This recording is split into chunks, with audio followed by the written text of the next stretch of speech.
कहानी दा सरनामा है सुंदरी। रात 2 वजे ਉਹ ਕੂਕ ਸੁੱਤਾ ਪਿਆ। ਖੜਾਕ ਹੋਣ ਨਾਲ ਉਹਦੀ ਅੱਖ ਖੁੱਲ ਗਈ। ਜਦੋਂ ਦਾ ਉਹ ਆਪਣੇ ਘਰ ਵਿੱਚ ਸ਼ਿਫਟ ਹੋਇਆ ਤਾਂ ਉਹ ਘਰ ਦਾ ਸਭ ਤੋਂ ਵੱਡਾ ਵੀ ਬਣ ਗਿਆ। ਇਸ ਵੱਡੇ ਹੋਣ ਨਾਲ ਉਹਦੀਆਂ ਜ਼ਿੰਮੇਵਾਰੀਆਂ ਵੀ ਵੱਧ ਗਈਆਂ। ਰਾਤ ਨੂੰ ਸੌਣ ਤੋਂ ਪਹਿਲਾਂ ਉਹ ਸਾਰੇ ਘਰ ਨੂੰ ਇੱਕ ਵਾਰ ਵੇਖਦਾ।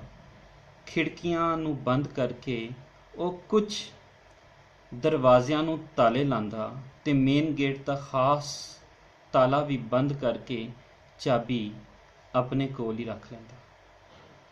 ਉਹਦੇ ਕੋਲ ਇੰਨਾ ਕੁਝ ਕੀਮਤੀ ਹੈ ਤੇ ਨਹੀਂ, ਪਰ ਉਸਨੇ ਜਿੰਨੀ ਮਿਹਨਤ ਕਰਕੇ ਹਰ ਸ਼ੈ ਹਾਸਿਲ ਕੀਤੀ ਉਸ ਨਾਲ ਉਹ ਸਭ ਉਹਦੇ ਵਾਸਤੇ ਕੀਮਤੀ ਹੋ ਪੈਂਦਾ। ਖੜਾਕ ਉਹਦਾ ਵਹਿਮ ਨਹੀਂ ਸੀ, ਸੱਚੀ ਮੁੱਚੀ ਖੜਾਕ ਹੋਇਆ। ਘਰ ਦਾ ਕੋਈ ਵੀ ਜੀਅ ਨਹੀਂ ਹਿੱਲਿਆ, ਸਾਰੇ ਬੇਫਿਕਰੇ ਪਏ ਹੋਏ ਸਨ। ਸਗਵੇਂ ਇੰਜ ਜਦੋਂ ਆਪਣੇ ਮਾਪਿਆਂ ਦੇ ਹੁੰਦਿਆਂ ਨੀਂਦਰ ਮਾਣਦਾ ਹੁੰਦਾ, ਸੁਪਨੇ ਵੇਖਦਾ ਤੇ ਅੱਧੇ ਦਿਨ ਨੂੰ ਉਹਨੂੰ ਜਗਾਉਣ ਵਾਲੇ ਜਦੋਂ ਥੱਕ ਜਾਂਦੇ ਉਹ ਉੱਠਦਾ ਹੁੰਦਾ। ਅੱਧੀ ਨੀਂਦਰ ਤਾਂ ਮਾਪਿਆਂ ਦੇ ਜਾਵਨ ਮਗਰੋਂ ਹੀ ਮੁੱਕ ਗਈ।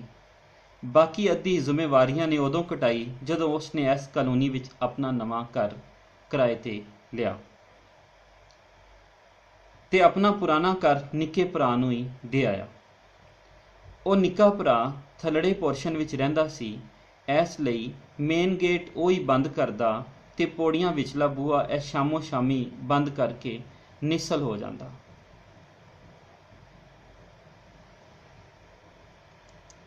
ਉਹ ਉੱਥੇ ਇਕੱਲਾ ਹੀ ਰਹਿੰਦਾ ਸੀ। ਉਸਨੇ ਆਪਣੇ ਤੋਂ ਕਈ ਥਾਂ ਨਿੱਕੇ ਦਾ ਵਿਆਹ ਪਹਿਲਾਂ ਹੀ ਕਰ ਦਿੱਤਾ। ਫਿਰ ਜਦੋਂ ਉਸ ਆਪਣਾ ਘਰ ਵਸਾਇਆ ਤੇ ਘਰ ਵਿੱਚ ਸੋੜ ਪੈ ਗਈ। ਉਸ ਟੁਕ ਜੋੜਿਆ ਇਹ ਘਰ ਖਰੀਦਿਆ ਜਿੱਥੇ ਉਸ ਨੂੰ ਵਸਦਿਆਂ ਕੋਈ 10 ਕੁ ਵਰ੍ਹੇ ਬੀਤ ਗਏ ਨੇ। ਹੁਣ ਉਹਦਾ ਘਰ ਕਿਰਾਏ ਤੋਂ ਮਾਲਕ ਮਕਾਨ ਦਾ ਸਫ਼ਰ ਹੋ ਗਿਆ ਸੀ। ਆਲ ਦੁਆਲੇ ਦੇ ਲੋਕ ਬੜੇ ਹੀ ਮਿਲਨਸਾਰ ਬੰਦੇ ਦੇ ਆਉਣ ਨਾਲ ਖੁਸ਼ ਨੇ। ਉਹਦੇ ਮੂੰਹ ਤੇ ਨਾਲੇ ਉਹਦੇ ਜਾਵਨ ਤੋਂ ਬਾਅਦ ਉਸ ਦੇ ਨਾਲ ਹੀ ਹੁੰਦੇ ਨੇ। ਅਸਲ ਵਿੱਚ ਉਸ ਨੂੰ ਕਾਫੀ ਮਿਲਨਸਾਰ ਹੋਣਾ ਹੀ ਪੈਣਾ ਸੀ। ਨਵੇਂ ਮਹੱਲੇ ਵਿੱਚ ਨਵੇਂ ਲੋਕਾਂ ਨਾਲ ਰਹਿਣਾ ਕਿਹੜਾ ਸੌਖਾ ਹੁੰਦਾ। ਸਭ ਤੋਂ ਪਹਿਲਾਂ ਗਲੀ ਦੀ ਨੁੱਕਰ ਤੇ ਸਬਜ਼ੀ ਵੇਚਣ ਵਾਲੇ ਨੇ ਉਸ ਦੀ ਤਾਰੀਫ ਕੀਤੀ, ਕਿਉਂ ਜੇ ਉਸ ਨੂੰ ਬੜਾ ਹੀ ਆਦਰ ਦਿੰਦਾ ਤੇ ਕਦੇ ਵੀ ਉਸ ਨੇ ਸਬਜ਼ੀ ਲੈਂਦਿਆਂ ਹੋਇਆਂ ਪੈਸੇ ਨਹੀਂ ਸੀ ਘੱਟ ਕਰਵਾਏ। ਇਹ ਜਾਣ ਪਛਾਣ ਵੱਧਦੀ ਗਈ ਤੇ ਨਾਲ ਵਾਲਿਆਂ ਘਰਾਂ ਵਿੱਚ ਵੀ ਉਸ ਪਰਿਵਾਰ ਨੂੰ ਗੁੱਡ ਬੁੱਕ ਵਿੱਚ ਲਿਖ ਲਿਆ ਗਿਆ। ਉਸ ਦਾ ਇੱਕੋ ਇੱਕ ਪੁੱਤਰ ਸੀ ਜਿਸ ਨੂੰ ਖੁਦ ਸਕੂਲੇ ਛੱਡਣ ਲਈ ਜਾਂਦਾ ਤੇ ਫਿਰ ਬੜੀ ਜ਼ਿੰਮੇਵਾਰੀ ਨਾਲ ਉਸ ਨੂੰ ਵਾਪਸ ਵੀ ਲਿਆਂਦਾ। ਆਪਣੇ ਪੁੱਤਰ ਦੇ ਸਕੂਲ ਦੇ ਲਾਗੇ ਹੀ ਤਾਂ ਉਸ ਦਾ ਆਪਣਾ ਦਫ਼ਤਰ ਸੀ, ਜਿੱਥੋਂ ਘਰ ਆਉਣ ਤੇ ਜਾਵਨ ਵਿੱਚ ਵੀ ਚੌਖਾ ਵੇਲਾ ਨਹੀਂ ਸੀ ਲੱਗਦਾ। ਅੱਜ ਰਾਤ ਦੀ ਰੋਟੀ ਉਹਨੇ ਰੱਜ ਕੇ ਖਾਧੀ, ਫਿਰ ਨਾਲ ਕੁਝ ਫਰੂਟ ਸੈਲਡ ਵੀ ਸਵਾਦ ਲੈ ਖਾਈ ਬੈਠਾ। ਕੋਈ 1 ਘੰਟੇ ਮਗਰੋਂ ਉਸ ਦੁੱਧ ਪੱਤੀ ਦਾ ਇੱਕ ਵੱਡਾ ਕੱਪ ਵੀ ਚੁਸਕੀਆਂ ਲੈ ਪੀ ਲਿਆ ਕਿ ਗਵਾਂਢੀਆਂ ਦਾ ਬਾਲ ਖੀਰ ਦੀ ਭਰੀ ਕੋਲੀ ਵੀ ਲੈ ਆਇਆ। ਘਰ ਦੇ ਬਾਕੀ ਜੀਆਂ ਨੇ ਬਸ ਵੀ ਬਸ ਕਹਿ ਕੇ ਇਨਕਾਰ ਕੀਤਾ ਤਾਂ ਉਸਨੇ ਉਹ ਠੰਡੀ ਠਾਰ ਖੀਰ ਵੀ ਖਾ ਲਈ। ਉਸ ਨੂੰ ਘਰ ਆ ਕੇ ਭੁੱਖ ਬਹੁਤੀ ਲੱਗ ਜਾਂਦੀ ਹੈ। ਉਸਨੇ ਰਾਤੀ ਕੋਈ ਨਾ ਕੋਈ ਕਿਤਾਬ ਪੜ੍ਹਨ ਦੀ ਵੀ ਆਦਤ ਅਪਣਾ ਲਈ। ਐਸੇ ਲਈ ਤਾਂ ਸਿਆਲ ਦੀ ਰਾਤਾਂ ਨੂੰ ਕੁਝ ਖਾਣ ਲਈ ਕੋਲ ਹੀ ਰੱਖ ਲੈਂਦਾ। ਅੱਜ ਵੀ ਉਸਨੇ ਉਬਲੇ ਚੌਲਾਂ ਵਿੱਚ ਦੁੱਧ ਚੀਨੀ ਪਾ ਕੇ ਬੈੱਡ ਦੇ ਕੋਲ ਪਈ ਤਪਾਈ ਉੱਤੇ ਰੱਖਿਆ ਹੋਇਆ ਸੀ। ਇਸ ਗੱਲ ਦਾ ਉਹਦੀ ਬੀਵੀ ਨੂੰ ਵੀ ਅਹਿਸਾਸ ਹੋਣ ਲੱਗ ਗਿਆ ਹੈ ਕਿ ਜਿਉਂ ਉਹ ਬੁੱਢਾ ਹੋਣ ਲੱਗਾ ਉਹਦੀ ਭੁੱਖ ਵੱਧਦੀ ਜਾਣ ਲੱਗ ਗਈ ਤੇ ਨੀਂਦਰ ਘਟ ਗਈ ਹੈ। ਇਸ ਭੁੱਖ ਵਿੱਚ ਹਰ ਭੁੱਖ ਸ਼ਾਮਿਲ ਹੋ ਜਾਵੇਗੀ। ਕਦੇ ਕਦੇ ਇਸ ਦਾ ਅਹਿਸਾਸ ਉਸ ਨੂੰ ਆਪ ਵੀ ਹੋਣ ਲੱਗ ਜਾਂਦਾ ਹੈ। ਉਸ ਨੇ ਆਪਣੇ ਪੜ੍ਹਨ ਵਾਲੇ ਕਮਰੇ ਵਿੱਚ ਇੱਕ ਬੈੱਡ ਰੱਖਿਆ ਹੋਇਆ ਹੈ, ਜਿਸ ਉੱਤੇ ਉਹ ਰੋਜ਼ ਕੁਝ ਨਾ ਕੁਝ ਪੜ੍ਹਨ ਤੋਂ ਬਾਅਦ ਹੀ ਨੀਂਦਰ ਪੂਰੀ ਕਰਨ ਆਪਣੇ ਬੈੱਡਰੂਮ ਵੱਲ ਜਾਂਦਾ ਤੇ ਕਈ ਵਾਰ ਉਸ ਨੂੰ ਪਿਛਲੀ ਰਾਤ ਜਾ ਕੇ ਨੀਂਦਰ ਆਉਂਦੀ। ਬੀਵੀ ਨੂੰ ਪਤਾ ਸੀ ਰਾਤ ਦੇ ਕਿਸੇ ਵੇਲੇ ਉਹਦੀ ਭੁੱਖ ਜਾਗ ਸਕਦੀ ਹੈ, ਉਹ ਖਾਣ ਨੂੰ ਕੁਝ ਮੰਗ ਸਕਦਾ ਹੈ ਜਿਸ ਨਾਲ ਉਹਦੀ ਨੀਂਦਰ ਖਰਾਬ ਹੋ ਜਾਏਗੀ। ਜਿਉਂ-ਜਿਉਂ ਉਹ ਬੁੱਢੀ ਹੋਣ ਲੱਗੀ ਹੈ ਉਸ ਦੀ ਨੀਂਦਰ ਵਧਣ ਲੱਗ ਗਈ ਹੈ। ਉਂਝ ਵੀ ਉਹਦੀ ਫੁੱਫੀ ਦੀ ਧੀ ਹੋਣ ਕਰਕੇ ਉਸ ਤੋਂ 4 ਵਰ੍ਹੇ ਵੱਡੀ ਹੁੰਦਿਆਂ ਵੀ ਘਰ ਵਾਲਿਆਂ ਉਸ ਨਾਲ ਉਹਨੂੰ ਵਿਆਹ ਦਿੱਤਾ। ਸ਼ੁਰੂ ਵਿੱਚ ਤਾਂ ਉਸਨੇ ਮੇਕਅਪ ਨਾਲ ਪੂਰਾ ਅਪ ਟੂ ਡੇਟ ਰਹਿਣਾ, ਚਿੱਟੀ ਹੁੰਦੇ ਵਾਲਾਂ ਨੂੰ ਵੀ ਉਸਨੇ ਜਿੰਨੀ ਦੇਰ ਲੁਕੋ ਸਕਦੀ ਸੀ ਲੁਕੋਇਆ, ਚਿੱਟੇ ਹੁੰਦੇ ਵਾਲਾਂ ਨੂੰ ਵੀ ਉਸਨੇ ਜਿੰਨੀ ਦੇਰ ਲੁਕੋ ਸਕਦੀ ਸੀ ਲੁਕੋਇਆ। ਪਰ ਮਰਦਾਂ ਦੀ ਔਰਤਾਂ ਬਾਰੇ ਜਿਹੜੀ ਹਿੱਸ ਹੁੰਦੀ ਏ ਉਹ ਬਹੁਤ ਤੇਜ਼ ਤੇ ਸਭ ਕੁਝ ਦੱਸ ਦੇਣ ਵਾਲੀ ਹੁੰਦੀ ਹੈ। ਭਾਵੇਂ ਔਰਤਾਂ ਨੂੰ ਸਾਰੀ ਉਮਰ ਕੋਈ ਨਾ ਕੋਈ ਭੇਤ ਲੁਕੋ ਕੇ ਰੱਖਣ ਦਾ ਵਹਿਮ ਹੁੰਦਾ ਏ, ਉਹ ਸੋਚਦੀ ਸੋ ਜਾਂਦੀ ਹੁੰਦੀ ਇਸ ਉਮਰੇ ਤੇ ਦੁਆਵਾਂ ਦਾ ਆਦਤਾਂ ਬਦਲ ਲੈਣਾ ਦੋਵਾਂ ਨੂੰ ਅਚਰਜ ਨਹੀਂ ਸੀ ਲੱਗਦਾ। ਉਹ ਕਦੀ ਰਾਤੀ ਜਾਂ ਅੱਧੀ ਰਾਤੀ ਸੋਚਦਾ ਕਿ ਉਸਨੇ ਪੂਰੀ ਉਮਰ ਤਾਂ ਪਰਹੇਜ਼ ਨਾਲ ਲੰਘਾ ਦਿੱਤੀ, ਉਹਨੂੰ ਹੁਣ ਖਰੇ ਕੀ ਹੋ ਗਿਆ ਹੈ ਕਿ ਉਸਨੇ ਬਦਪਰਹੇਜ਼ੀ ਸ਼ੁਰੂ ਕਰ ਦਿੱਤੀ। ਹੁਣ ਤਾਂ ਉਹਨੇ ਹਰ ਸ਼ੈ ਨੂੰ ਲਾਲਚੀ, ਹਰੀਸ ਤੇ ਤਰਸਾਈ ਹੋਈ ਨਜ਼ਰਾਂ ਨਾਲ ਵੇਖਣਾ ਸ਼ੁਰੂ ਕਰ ਦਿੱਤਾ। ਹਾਲੇ ਕੱਲ੍ਹ ਦੀ ਤਾਂ ਗੱਲ ਏ, ਉਹ ਬਾਹਰੋਂ ਆਇਆ ਤੇ ਗੁਸਲਖਾਨੇ ਵਿੱਚ ਨਹਾਉਣ ਲਈ ਗਿਆ ਹੋਇਆ ਸੀ। ਉਹਦੀ ਘਰਵਾਲੀ ਕਿਚਨ ਵਿੱਚ ਉਹਦੇ ਵਾਸਤੇ ਦੇਸੀ ਮੁਰਗੇ ਦੇ ਗੋਸ਼ਤ ਨੂੰ ਭੁੰਨ ਰਹੀ ਸੀ।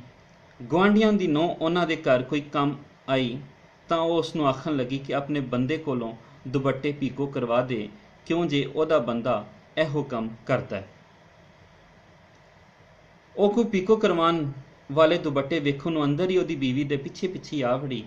ਹਾਲੇ ਉਹ ਹੋਰ ਦੁਪੱਟੇ ਵੇਖਣ ਹੀ ਲੱਗੀ ਸੀ ਕਿ ਹਾਂਡੀ ਸੜਨ ਲੱਗੀ ਤਾਂ ਉਹ ਅੱਗ ਮੱਠੀ ਕਰਨ ਵਾਸਤੇ ਕਿਚਨ ਅੰਦਰ ਹੀ ਗਈ ਕਿ 1-2 ਮਿੰਟਾਂ ਵਿੱਚ ਹੀ ਉਹ ਬਿਨਾਂ ਟੀ-ਸ਼ਰਟ ਪਾਈ ਅੰਦਰ ਵੜਿਆ ਤਾਂ ਕਰਨ ਦੀ ਥਾਂ ਕਰਨ ਦੀ ਥਾਂ ਗੁਆਂਢੀਆਂ ਦੀ ਨੂੰਹ ਨੇ ਟਿਪ ਚੋਂਦੇ ਪਾਣੀ ਨੂੰ ਵੇਖਦਿਆਂ ਆਪਣਾ ਡਿੱਗਿਆ ਦੁਪੱਟਾ ਵੀ ਸਿੱਧਾ ਨਹੀਂ ਕੀਤਾ। ਉਹ ਅੰਦਰੋਂ ਅੰਦਰੀ ਹੱਸਦਾ ਅੰਦਰ ਟੀ-ਸ਼ਰਟ ਪਾਲਣ ਦੇ ਬਹਾਨੇ ਪਰਤ ਗਿਆ। ਐਨੇ ਨੂੰ ਅੱਗ ਮੱਠੀ ਕਰਕੇ ਉਹਦੀ ਘਰਵਾਲੀ ਵੀ ਪਰਤ ਆਈ, ਪਰ ਉਹ ਨਿੱਕੇ ਜਿਹੇ ਸ਼ੀਸ਼ੇ ਵਿੱਚ ਜਿੱਥੇ ਸਿਰਫ ਉਹਦਾ ਮੂੰਹ ਦਿਖ ਸਕਦਾ ਸੀ ਉਸ ਅੱਗੇ ਅੱਖਾਂ ਕਰਕੇ ਹੱਸਣ ਦਾ ਯਤਨ ਕਰਨ ਲੱਗਾ। ਉਹਦੇ ਹਾਲੇ 2 ਮਹੀਨੇ ਪਹਿਲਾਂ ਹੀ ਦੰਦ ਜਵਾਬ ਦਿੱਤੇ ਤਾਂ ਉਸਨੇ ਕਿੰਨੇ ਹੀ ਫੇਰੇ ਆਪਣੇ ਡਾਕਟਰ ਕੋਲ ਲਾਏ। ਉਹਦੀ ਇੱਕ ਦਾੜ ਕੱਢਣੀ ਵੀ ਪੈ ਗਈ। ਦੰਦ ਭਾਵੇਂ ਜਵਾਬ ਦੇ ਰਹੇ ਸਨ ਪਰ ਉਸ ਦੀ ਬਦਾਮ ਖਾਵਣ ਦੀ ਹਸਰਤ ਵੱਧਦੀ ਜਾ ਰਹੀ ਸੀ। ਤੇ ਉਸ ਰਾਤ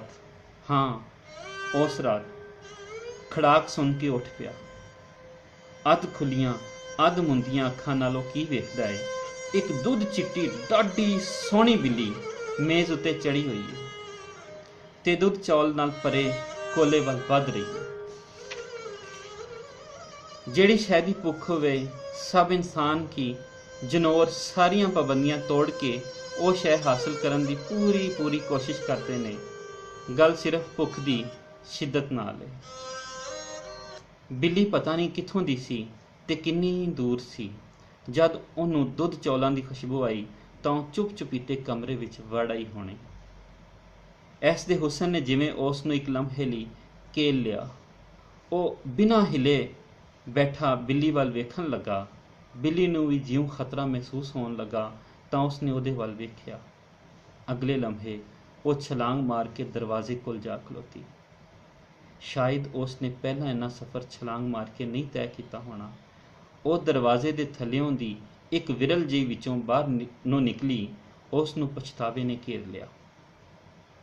ਉਸ ਨੂੰ ਚੇਤੇ ਆਇਆ ਕਿ BA ਵਿੱਚ ਉਸ ਨੇ ਇੱਕ ਨਜ਼ਮ ਪੜ੍ਹੀ ਸੀ ਕਿ ਇੱਕ ਸੱਪ ਗੁਸਲਖਾਨੇ ਦੇ ਟੱਬ ਵਿੱਚੋਂ ਪਾਣੀ ਪੀ ਰਿਹਾ ਸੀ। ਇੰਤਹਾਈ ਸੋਹਣਾ ਸੱਪ। ਪਰ ਜਿਵੇਂ ਹੀ ਉਸ ਨੇ ਖੁੱਡ ਵਿੱਚ ਜਾਵਣ ਲਈ ਨੱਸਣਾ ਸ਼ੁਰੂ ਕੀਤਾ ਤਾਂ ਵੇਖਣ ਵਾਲੇ ਹੁਸਨ ਮਾਣਨ ਵਾਲੇ ਸ਼ਾਇਰ ਨੂੰ ਸਮਾਜ ਦੀ ਆਵਾਜ਼ ਸੁਣਾਈ ਦਿੱਤੀ। ਸ਼ਾਇਦ ਉਸ ਨੂੰ ਬੁਜ਼ਦਿਲ ਆਖਣ ਤੇ ਉਸਨੇ ਇੱਕ ਲੱਕੜੀ ਦਾ ਡੰਡਾ ਫੜ ਕੇ ਜ਼ਮੀਨ ਦੇ ਥੱਲੇ ਵਸਣ ਵਾਲਿਆਂ ਜਨੌਰਾਂ ਦੇ ਬਾਦਸ਼ਾਹ ਨੂੰ ਮਾਰਿਆ, ਪਰ ਉਹ ਬਚ ਕੇ ਨਿਕਲ ਗਿਆ। ਉਸ ਕੋਲ ਸਿਰਫ ਪਛਤਾਵਾ ਹੀ ਰਹਿ ਗਿਆ। ਸਗਵਾਂ ਉਹੋ ਜਿਹਾ ਪਛਤਾਵਾ ਉਸ ਨੂੰ ਅੱਜ ਹੋਇਆ। ਉਹਨੇ ਸੋਚਿਆ, ਜ਼ਰੂਰ ਇਹ ਕੋਈ ਜੰਗਲੀ ਬਿੱਲੀ ਹੋਣੀ ਏ। ਘਰੋਕੀ ਬਿੱਲੀਆਂ ਇੰਜ ਦੀਆਂ ਕਦੋਂ ਹੁੰਦੀਆਂ। ਉਸ ਦੇ ਹੁਸਨ ਨੂੰ ਕੁਝ ਕੁਝ ਜਾਣਨ ਲਈ ਟੇਵੇ ਲਾਉਣ ਲੱਗ ਗਿਆ। ਭੁੱਖੀ ਪਾਣੀ ਆਈ ਏ, ਭੁੱਖੀ ਪਾਣੀ ਚਲੀ ਗਈ। ਉਹ ਜਿਉਂ ਬਹੁਤ ਅਫਸੁਰਦਾ ਹੋ ਗਿਆ, ਸੋਹਣੀ ਵੀ ਰੱਜ ਕੇ ਇੱਕ ਹੋਕਾ ਪਰੀਚ ਗਿਆ। ਬਾਹਰ ਹਵਾ ਨੇ ਜਿਉਂ ਹੋਕੇ ਭਰੇ ਸਨ।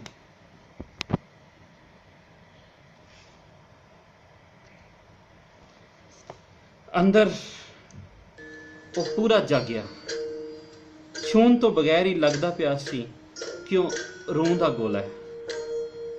ਕਿੰਨੀ ਦੇਰ ਬਾਅਦ ਬਿੱਲੀ ਨੇ ਵਿਰਲ ਤੋਂ ਝਾਕਿਆ ਤੇ ਵੇਖਿਆ ਦੁੱਧ ਚੌਲ ਨਾਲ ਭਰਿਆ ਕੋਲਾ ਵਿਰਲ ਦੇ ਬਿਲਕੁਲ ਹੀ ਲਾਗੇ ਪਿਆ ਹੈ। ਜਦੋਂ ਉਸ ਦੀ ਭੁੱਖ ਅੰਤੋਂ ਵੱਧ ਗਈ ਤਾਂ ਉਹ ਬੇਵਸ ਜਿਹੀ ਅਗਾਂਹ ਨੂੰ ਵਧਣ ਲੱਗੀ। ਪਿਛਲੇ ਪੈਰਾਂ ਤੇ ਇੰਨੀ ਰਮਕੇ ਕਿ ਜਾਗਦੇ ਬੰਦੇ ਨੂੰ ਵੀ ਪਤਾ ਨਾ ਚੱਲ ਸਕੇ।